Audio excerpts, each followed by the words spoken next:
Namaste and good evening. We'll start our class with the prayers. Om Gurur Brahma Gurur Vishnu Gurur Devo Maheshwaraha Guru Sakshat Parabrahma Tasmai Shri Gurave Namaha. Om Sahana Vavatu Sahanau Bhunaktu Sah Viryam Karvavahai Tejasvinavadhitamastu Ma Vidvishavahai. Om Shanti Shanti Shanti. Now we'll chant Mahamrityunjaya mantra 3 times to pray for those who are suffering. Om Trayambakam Yajamahe Sugandhim Pushtivardhanam Urvarukam Iva Bandhanam Mrityormukshiyamamrutat. Om Trayambakam Yajamahe Sugandhim Pushtivardhanam Urvarukam Iva Bandhanam Mrityormukshiyamamrutat. Om Trayambakam Yajamahe Sugandhim Pushtivardhanam Urvarukam Iva Bandhanam Mrityormukshiyamamrutat. Om Shanti Shanti Shanti.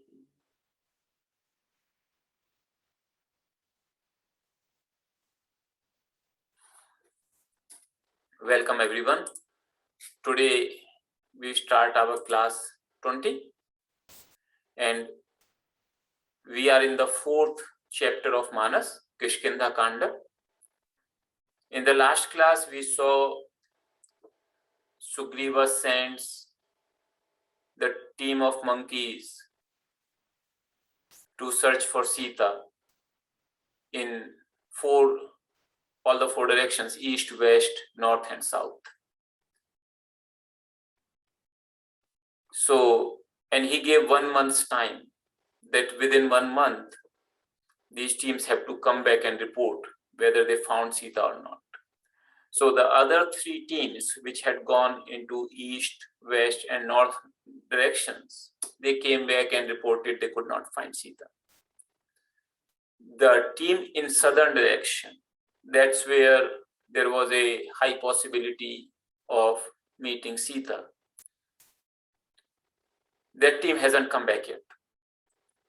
That team consisting of some major players like Hanuman himself, then Angada, who was the leader of the team, and Jambavan, there was a big bear who was also a part of the team.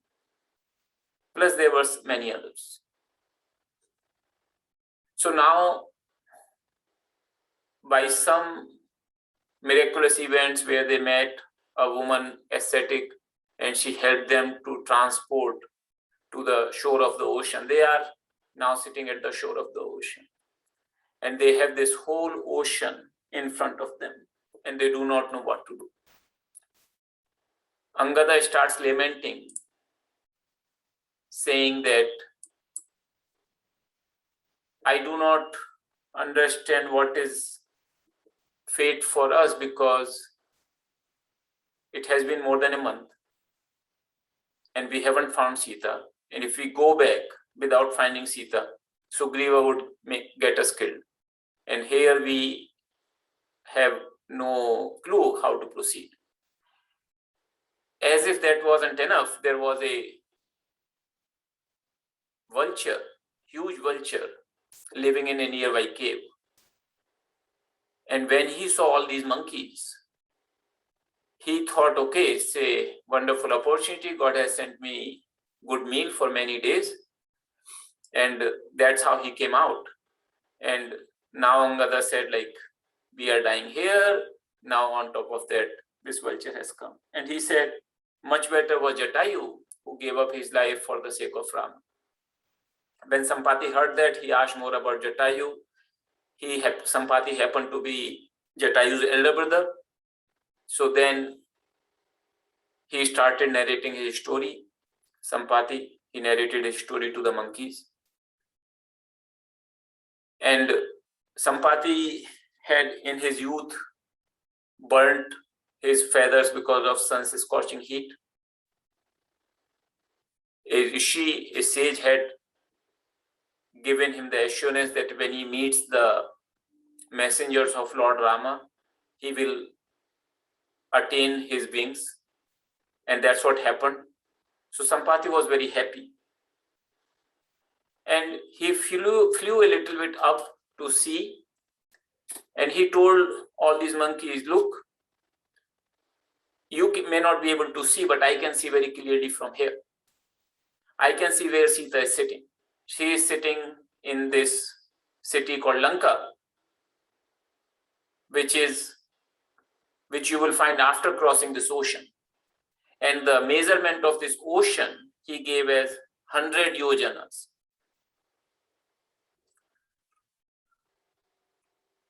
Yojana is a unit of length, which scholars are divided like exactly what does it mean in today's measurement, but most of the people believe 1 yojana is equal to 8 miles. So 100 yojana would become 800 miles. So that much of ocean, the Sampati, the vulture, is saying that you just need to cross this ocean of 800 miles, and then you will find the city Lanka, and there you can find Sita. And he says, even though I can see from here, but because I have now grown old, I can't be of much help to you. But look at, don't lose heart. Look at the wonder of Rama's grace that I have gotten my wings back, and now I can fly. And even the most sinful of a person, just by remembering or chanting the name of Lord Rama, is able to cross the worldly ocean. What to talk of this ocean? And you are his messengers.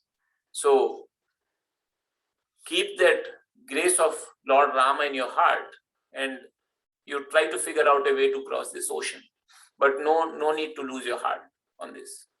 And like saying like that, he flew up. Now at least finally, this monkey troop, the search team, had a clue where Sita is. And it was, even though they got some clue, there was this huge difficulty in crossing this ocean. So now they all have this meeting. Who can cross this ocean among us? So Jamban, who was the eldest and wisest among all, he started asking that monkeys, like as a sort of motivation. Okay, we have a clue. We have to do the work of Lord Rama. Tell me, how far can you go? So some young monkey from the back lifts his hand. I can go 10 yojanas. Remember, this was 100 yojana width.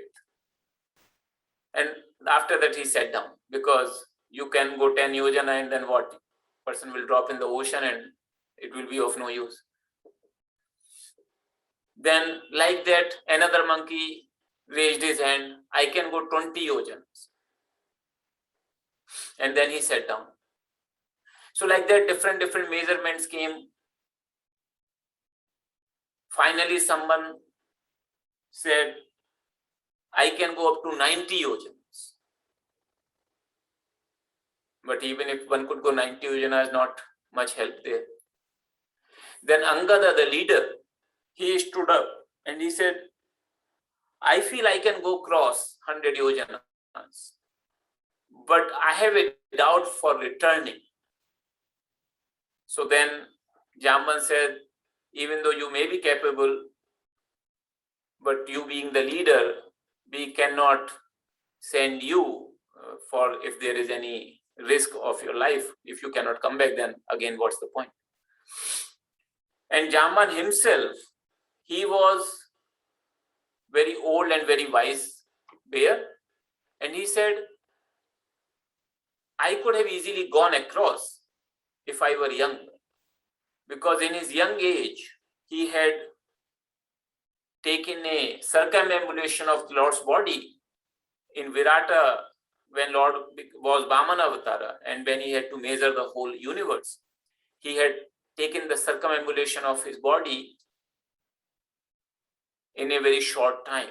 So that was like a huge feat which Jamban did when he was younger. So now he is saying because he is older, he will not be able to achieve this feat. Now, out of all this commotion and people are talking and making the estimates how far they can go, Hanuman is sitting in the back, and he just like with his head bowed down, he is not saying anything, sort of a little bit unconcerned with the whole thing. So there is a story related to Hanuman. When Hanuman was born, he was born, of course, as a very powerful being itself. As a child, one morning he felt hungry, and he looked up in the sky. He saw rising sun at that time. Rising sun, red in color. Child Hanuman thought it's a nice fruit to eat. He was feeling hungry. He just took a jump to catch the sun. As he was going closer to the sun, at that day, it happened to be a new moon day and a solar eclipse day. So as per the mythology, there is a demon called Rahu who eats the sun, and that's how the solar eclipse comes. So that's a little bit of a mythology, but it is said it's a shadow planet. So because it's the shadow of the moon, which is falling on the earth, which makes the solar eclipse visible to us. So anyway, Rahu has been personified, the shadow planet. And when he saw that somebody else is coming to eat the sun instead of him, he got really alarmed, because that's how he was assigned. He was assigned this thing that it is your right as well as function to make the solar eclipse. So he goes to the king of gods, Indra, and says, have you taken me off this thing that somebody else is now going to make the solar eclipse? And Indra said, no, you are the only one. And he said, then who is coming?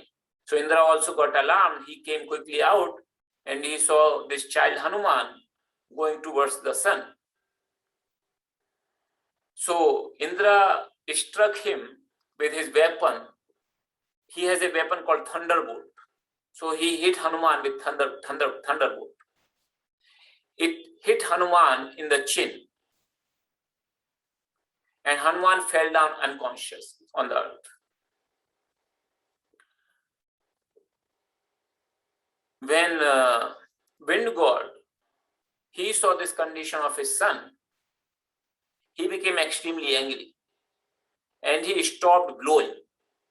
When wind stopped blowing, all of a sudden, all the worlds, they became very distressed, because people cannot breathe properly if wind is not blowing. So everybody came to placate wind, and wind god said, you have to give your boons, your strength to Hanuman. So all the gods, including Indra and Brahma, they all came. Not only they made Hanuman conscious, they also gave a lot of boons to him related to strength and power. So they gave a portion of all their powers to Hanuman, as well as they made Hanuman free from any of the effect of the weapons, any of the divine weapons. So all the divine weapons, they are presided by a certain deity. So they said, look, all of these divine weapons, including Brahma's weapon, which is called Brahmastra, which is considered the most powerful of all the weapons, it will not affect you. That's what they told Hanuman. So as a result of that, wind god got placated and he started moving. So people started breathing properly. And Hanuman became extremely powerful. Not only very powerful, he had this boon that none of the weapons would affect him. So nobody can win over him. He was still a child. So what he would do as a prank thing, he would go into the different ashrams, he would uproot the trees, he would throw like big rocks, and all these sages and saints, they were getting troubled. And one, he was just a child, they didn't want to punish him, and second, they realized that they could not also, because Hanuman was immune from any of the hurts caused by, because all these curses and boons also, they are generally centered on a deity. So one of the sage, finally he got really troubled, and he gave him this curse, Hanuman, that you will forget your strength till someone reminds you. So that's what happened. Hanuman became extremely calm. He forgot his strength. He was still strong, but he forgot his strength. And he became very calm and docile person. So even when he is with this team, he is sitting in the back as if he doesn't remember his strength at all, because somebody had to remind him. So just a little bit the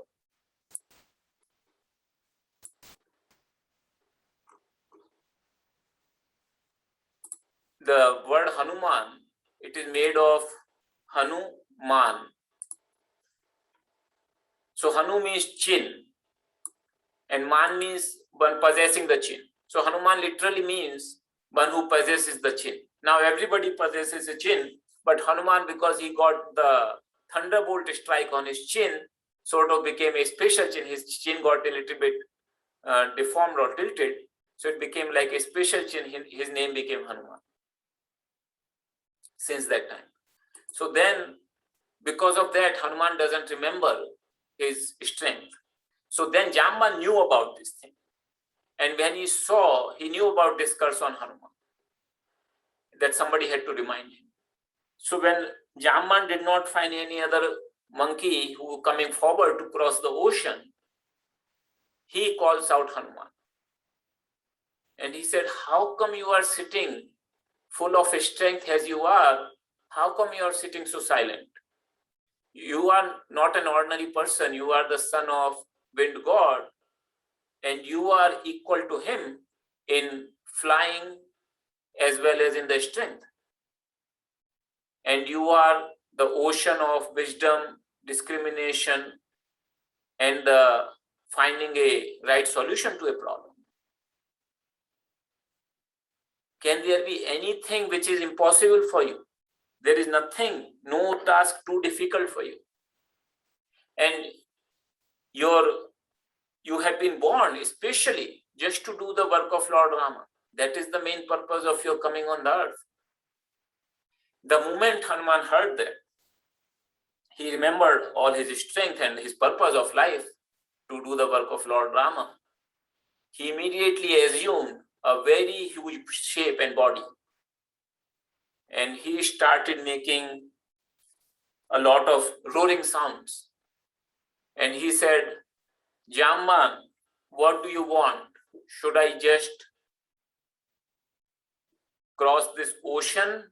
100 yojana is nothing. I can go thousands and thousands of yojana in a blink, and it will not tire me at all. If you want, I can uproot whole Lanka city, kill Ravana along with his demons, and bring Sita here. And like that, Hanuman started saying, because he remembered his strength now.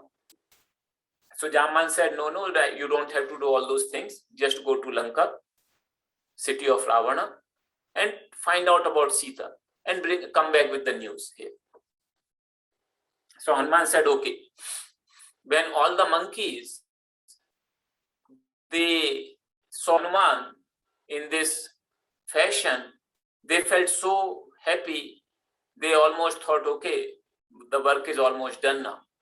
Because the way Hanuman came up with so much strength and confidence, It was just amazing and very cheerful for everybody there. So now Hanuman prepares to take a leap across the ocean. So at this point of time, the 4th chapter comes to an end, Kishkindha Kanda. So if you look at this Balakanda, Ayodhya Kanda, Aranya Kanda, Kishkindha Kanda. So Kishkindha Kanda comes to an end, and now the Sundar Kanda, the 5th chapter starts of Manas, Ramcharitmanas. If you look at the names of the chapters, Bala means childhood. So Balakanda describes the childhood of Lord Rama. So the causes of his birth, all these various stories, his childhood, up to his marriage. So Balakanda describes this much. Ayodhya Kanda describes the incidents happening in Ayodhya. Ayodhya is the name of the city. So all the politics, Rama supposed to be coronated and then sent into exile in the forest by Kaikeyi's boon, Dasharatha dying, and then Bharata coming and going to forest to bring Rama back. So all that in Ayodhya Kanda, because the events are centered around Ayodhya. Aranya Kanda, Aranya means forest. So Aranya Kanda means the events in the forest, and that's the chapter in which Sita was abducted by Ravana, giving a huge turn to the events going forward. Then Kishkindha is also the name of the place. This is the Kishkindha is the city of Monkey Kingdom. So the events in Kishkindha Kanda where Sugriva was restored to his kingdom after Rama killed Bali, and all the search teams of Monkey being organized there and sent out, all that is Kishkindha Kanda. Then Sundara means beautiful. So this chapter, it just said it's a beautiful chapter. It doesn't have any name of the place or a specific event. It is just a beautiful chapter because this chapter is very happy tidings and it describes the glory of Hanuman. So the poet has given the name of the chapter just as Sundara Kanda, beautiful chapter. So we'll see the Sundar Kanda starts. And this is a prayer to Lord Hanuman here. Atulit baladhamam hema shailabhadeham tanujavana krushanam jnaninam agraganyam sakala guna nidhanam vanaranam adhisham Raghupati priya bhaktam vata jatam namami. I bow to the son of wind god, the beloved devotee of Lord Rama. He is the chief among monkeys, repository of all the virtues, foremost among the wise. Like a fire to consume the forest of demon race, possessing a body shining as a mountain of gold, and a home of immeasurable strength. So that is the prayer to Hanuman. And then now Hanuman is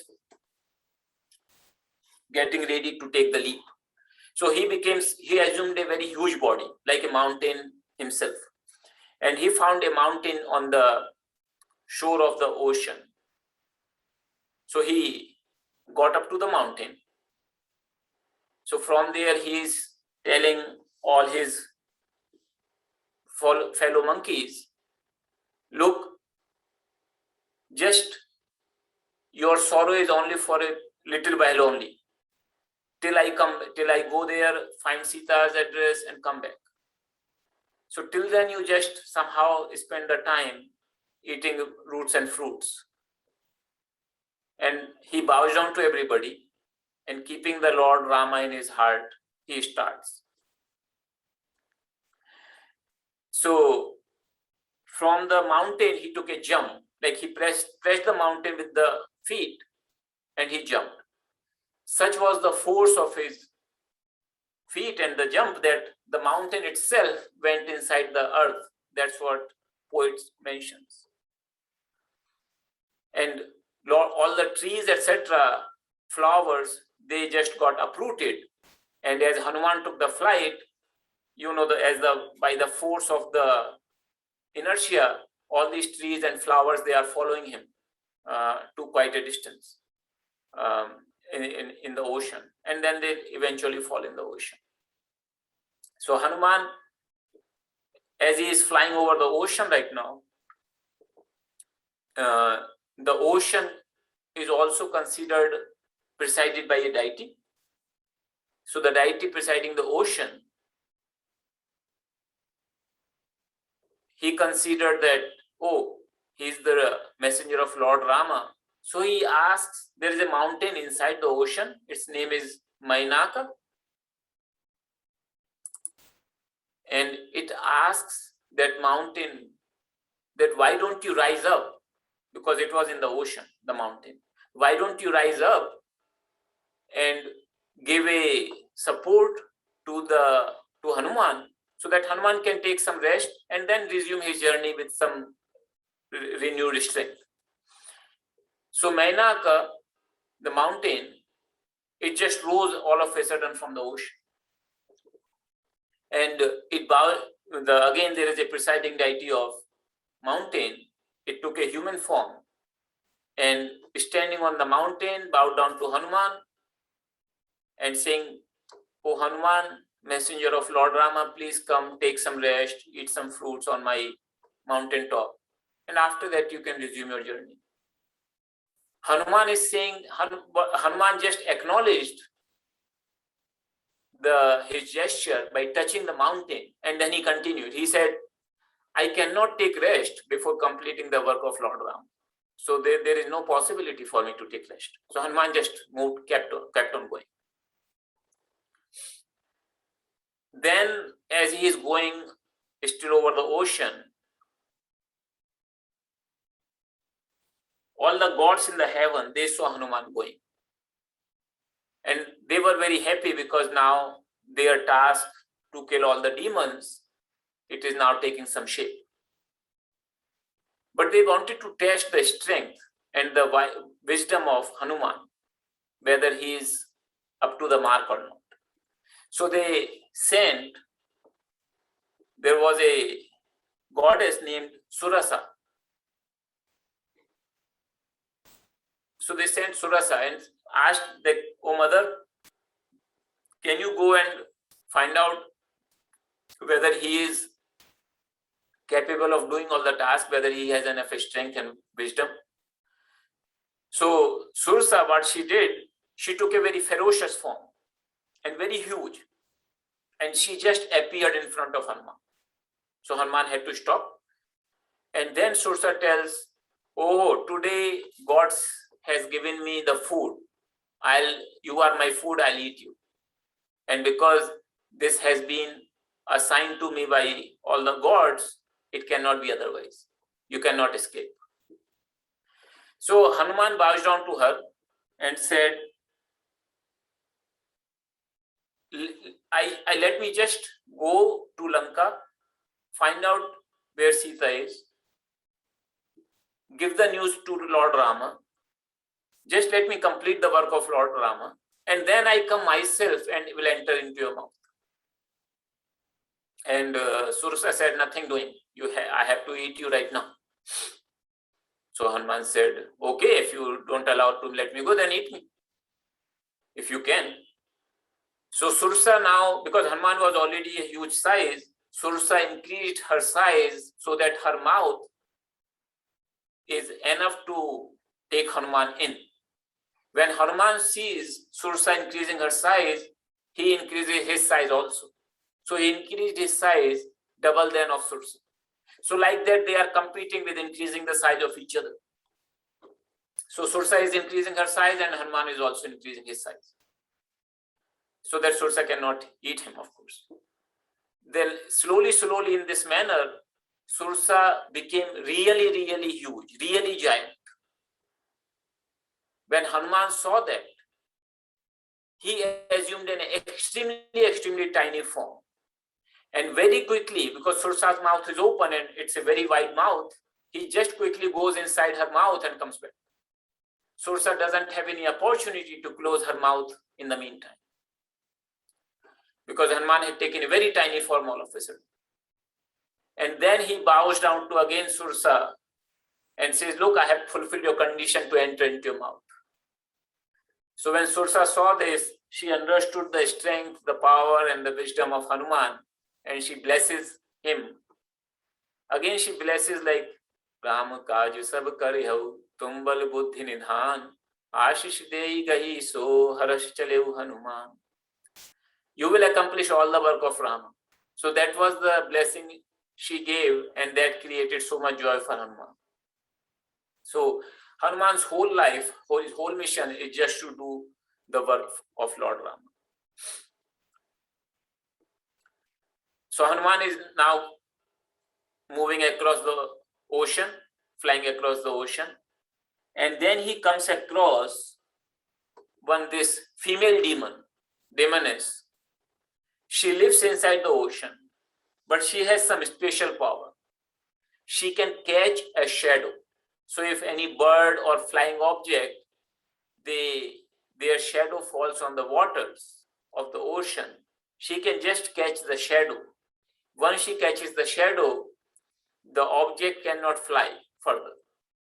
Object, by the very power of her magic power, it will drop down into the ocean, and she will eat the birds. So that's how she was eating the birds, and she was living in the ocean. So that was this demoness whose name was Simika.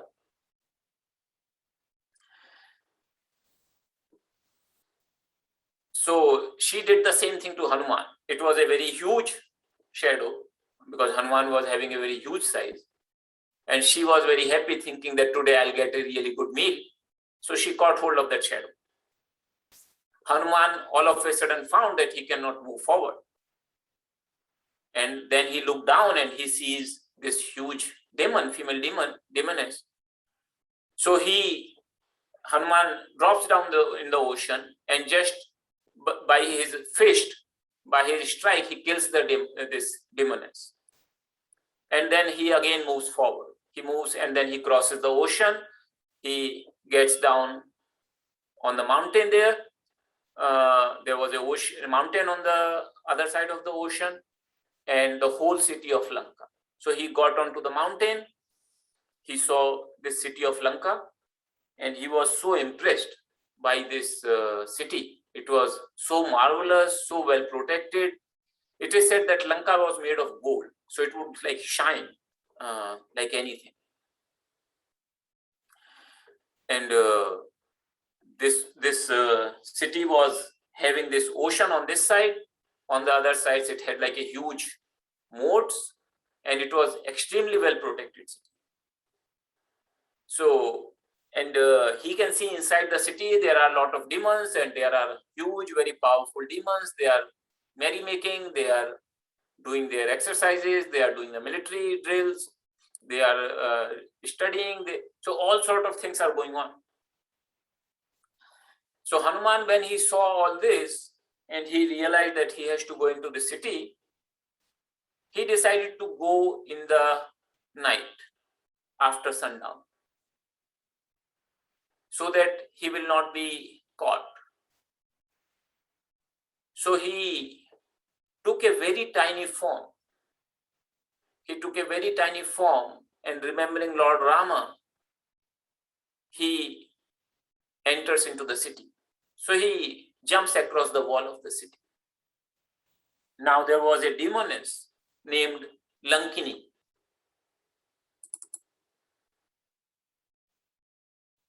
She was given the responsibility by Ravana to protect the city, so that nobody should be able to enter unauthorized.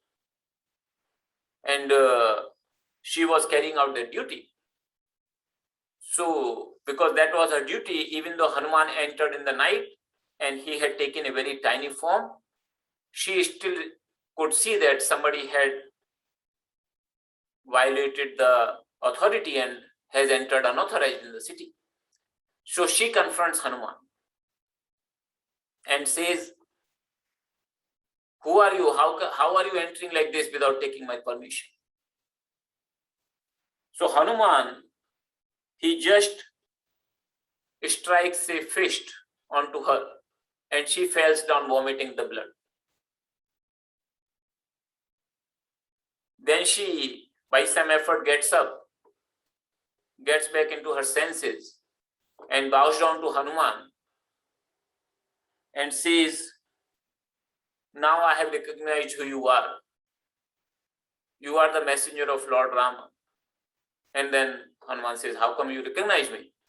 And she says, long time ago, when Ravana, Kumbhakarna, Vibhishana, they were doing the tremendous austerity to get the boon from Brahma, I was also there with them. And as we were leaving after getting the boons, Brahma told me this thing, that look, Lankini, there will come a time when a monkey will be coming there and he will strike you and you will get almost unconscious and you will not be able to fight with that monkey. So know that to be messenger of Lord Rama, and that would be the start of doom of Lanka and demons. So Lankini is recognizing that moment now, and she bows down to Hanuman. And then she is very happy to have the company of Hanuman because he is the messenger of Lord Rama. And she says this thing, very famous verse in Manas, Tat Swarg Apvarg Sukh, Dharya Tula Ek Ang, Tulanata Hi Sakal Mili, Jo Sukh Lav Satsang. That all the joys, all the happiness, all the whatever one can get, either in this world or even in the heavens, you put all of them in the balance on one side, and just a moment's good company on the other side, a moment's good company is better. And then she lets Hanuman go, of course. So just one thing about Sundarkanda, this chapter, not only its name is beautiful, the incidents are beautiful, it is considered the most auspicious in the whole Manas among all the chapters. So there is a tradition in India, many people just recite this chapter. It takes about 45 minutes to 1 hour to recite this chapter. So they recite like every day, many people, as a part of their worship. Sometimes people do a particular duration, like for 40 days. So for 40 days, they will recite every day. But it's very common, people memorizing it by heart, this whole chapter. And it's really beautiful. So then Hanuman moves on. He had taken already a tiny form. And he is, it is in the night, so nobody else notices him. He is going, looking for Sita in everywhere, in different palaces. He finds people sleeping, some people are making merry, some people enjoying, and he could not find Sita anywhere. Finally, he goes to the palace of Ravana himself. He found Ravana sleeping there in his bed. But there also, he could not find any trace of Sita. So like that whole night, he was searching everywhere. He could not find a trace of Sita. So now, morning is coming, and he is looking in different other places, in the city, other palaces.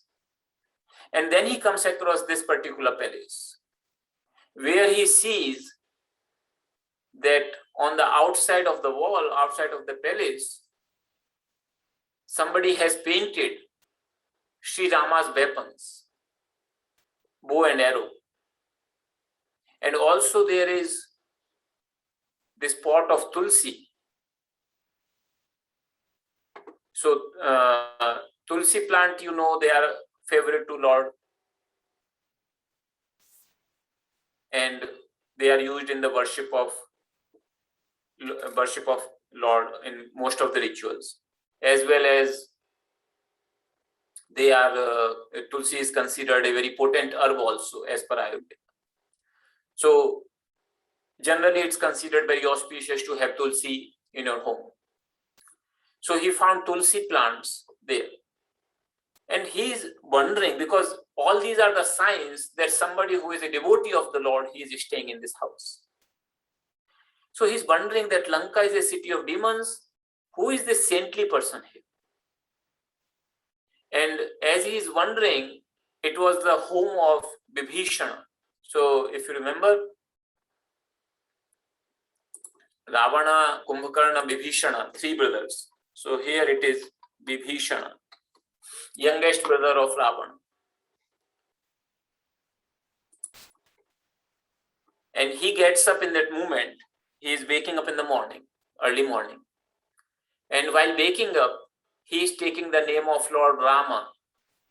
When Hanuman heard that, he was extremely happy. He thought, okay, I can definitely meet him, because whenever you meet any saintly person, it never is there is no harm actually. It's always a good thing. So Hanuman decided to meet Vibhishana. So far, he was keeping himself very secretive for obvious reasons. But now in this case, he decided to himself meet Vibhishana. So he took the form of a Brahmin and knocks at the door of Vibhishana. Vibhishana comes out. And Vibhishana is surprised to see this Brahmin at his door, and he says, "Who are you? I am somehow feeling a lot of joy looking at you." And Hanuman, he starts telling the whole story of Lord Rama, and he also told his name. When Vibhishana heard that, he was so joyous. He felt, both of them felt so much joy. Hanuman telling the story, and Vibhishana listening from listening to the story. And then Vibhishana said that he was very happy to meet this messenger of Lord Rama. And he says, will it ever be possible that Lord Rama will accept me? So Vibhishana was essentially a devotee of Lord Rama, even though he had never met Lord Rama. And Vibhishana is saying, look, I am born as a demon. Will it ever be possible for Lord Rama? It will be possible for me to be accepted by Lord Rama? And Hanuman says, look, Vibhishana, this is Suno Vibhishan Prabhu ke riti, karahi sada sevak par priti. Listen, Vibhishana, Lord is ever affectionate on his servant, on his devotees. For such is his promise. And he says, look at me also. I am also born as a monkey, not even a human being. Yet he has accepted me. Yet he has shown so much love and affection for me. And after this conversation, Hanuman says, Vibhishana, I want to see Mother Sita. So Vibhishana understood everything. He told where Sita is, how to get there. And Hanuman then goes to Sita. He takes a tiny form, because before Vibhishana, he had taken a form of a Brahmin. Again, he takes a tiny monkey form and goes towards the... So Sita was an Ashokavana. So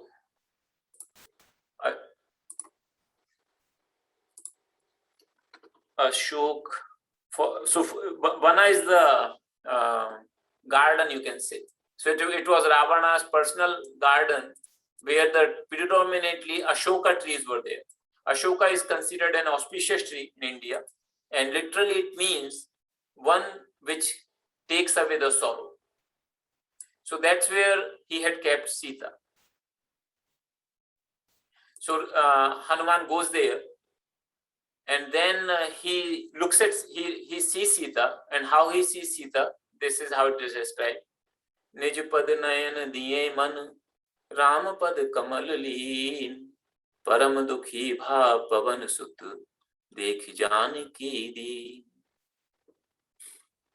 So Sita is extremely distressed.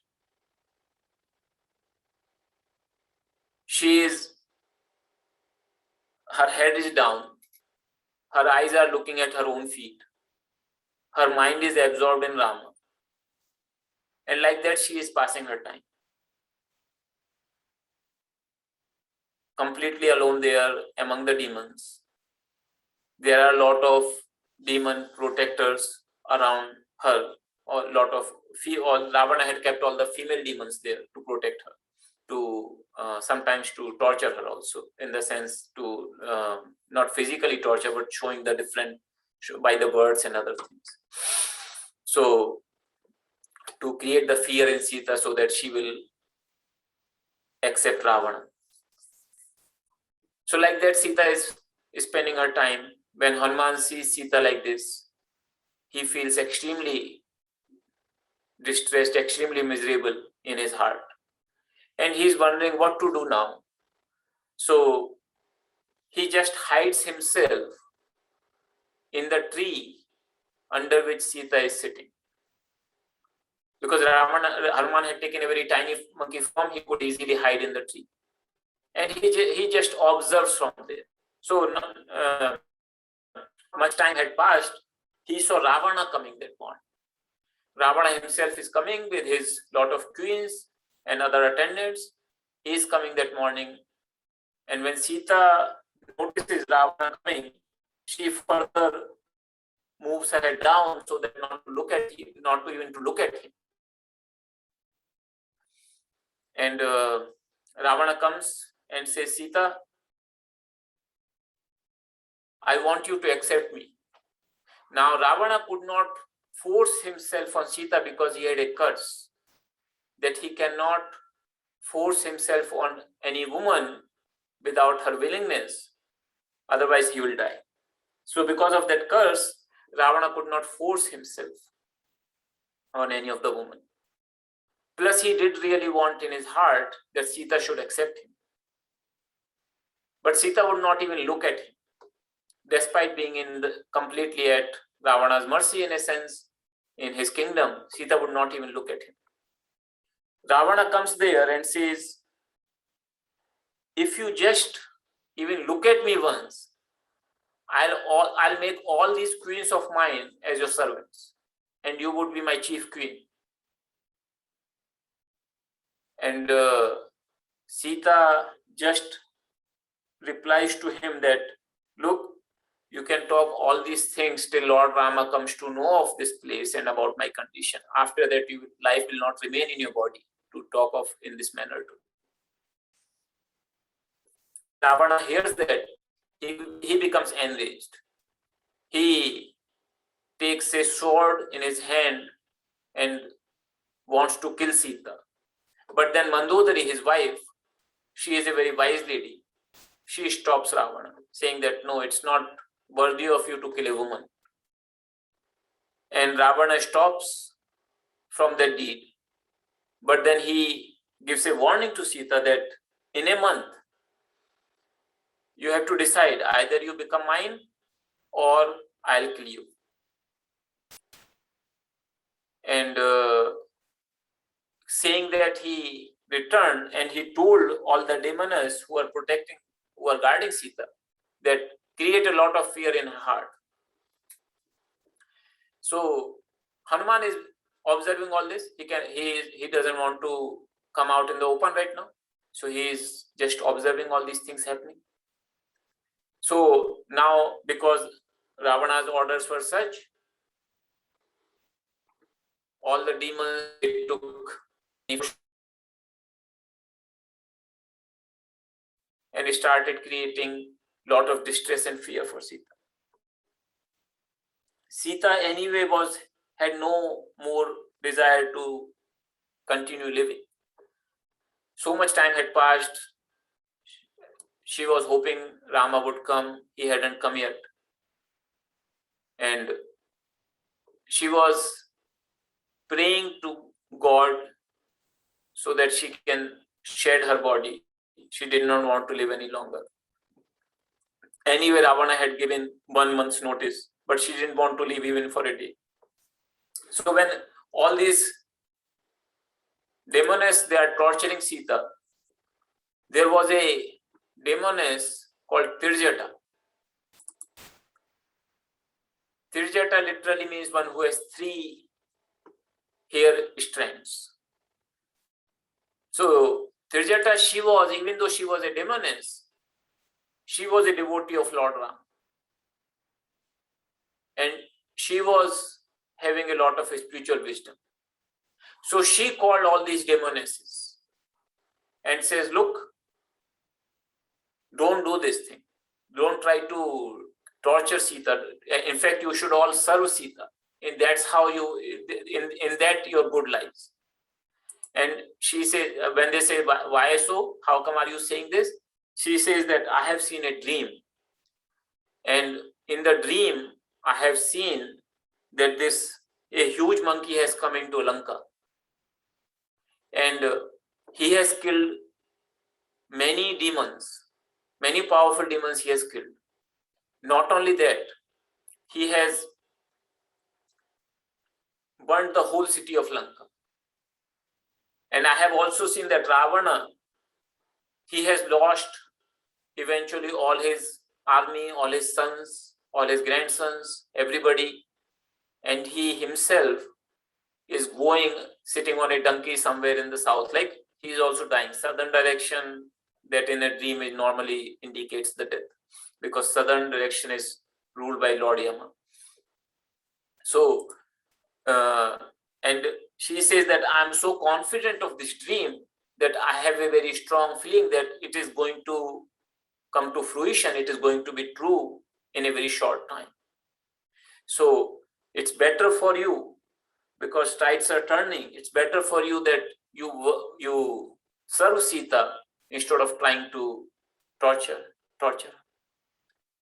So they all got scared and they started asking forgiveness from Sita and started serving her rather than. Sita asks Trijata that, look, she addresses Trijata as mother. I'm thankful to you that you have done this for me, but I have no more desire to live. I just want to give up this body of mine. So can you bring some fire for me and I can just die? And Tirjata, she tries to console her, and then she says, look, in the night it's very difficult to get the fire from somewhere. So that's how she left for the night.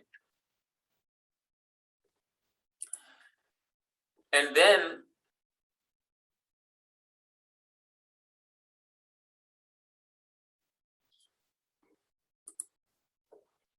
Hanuman is seeing all these things. Sita is praying to stars, to gods, that somehow drop some fire so that she can give up her body. And like that, when she is praying and she is extremely, extremely distressed,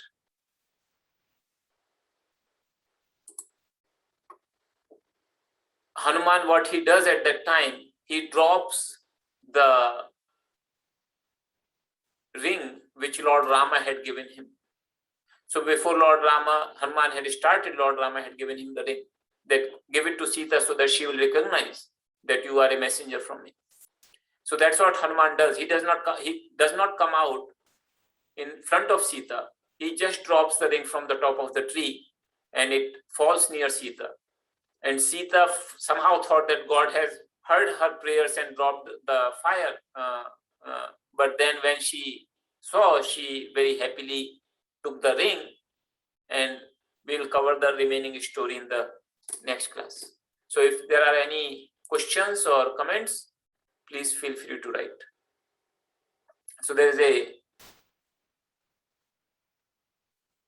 a question here. Why is what is honorable behavior considered a curse?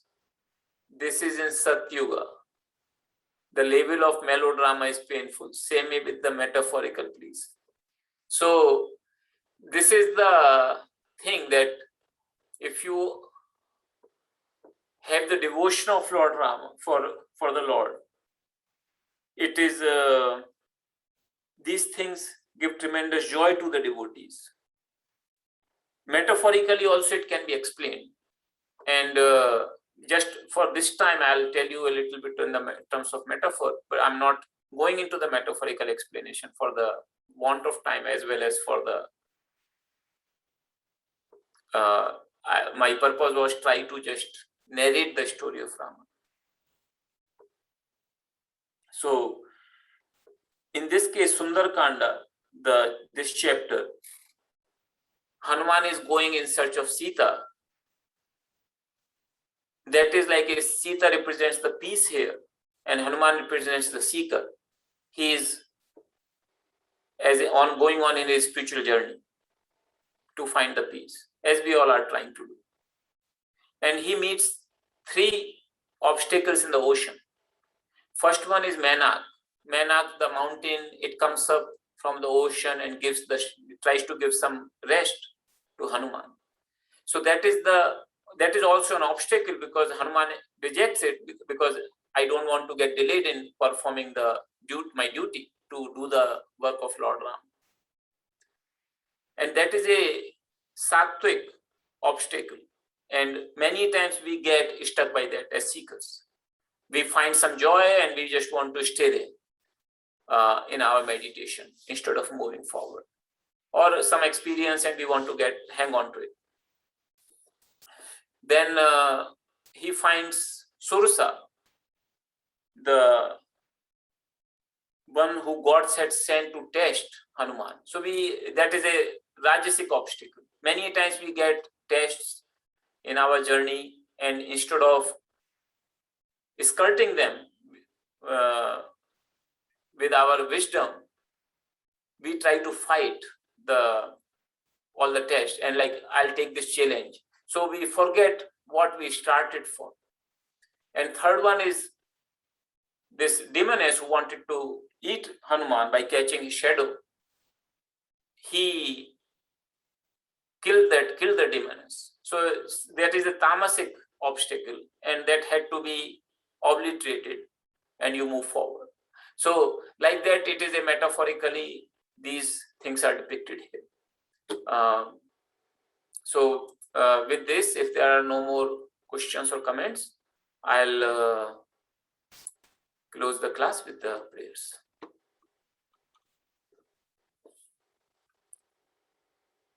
Sarve bhavantu sukhinah, sarve santu niramayah, sarve bhadrani pashyantu, ma kaschid dukkha bhag bhavet. Om Purnamadaha Purnamidam Purnat Purnamudachyate Purnasya Purnamadaya Purnameva Vashishyate. Om Shanti Shanti Shanti. Thank you all.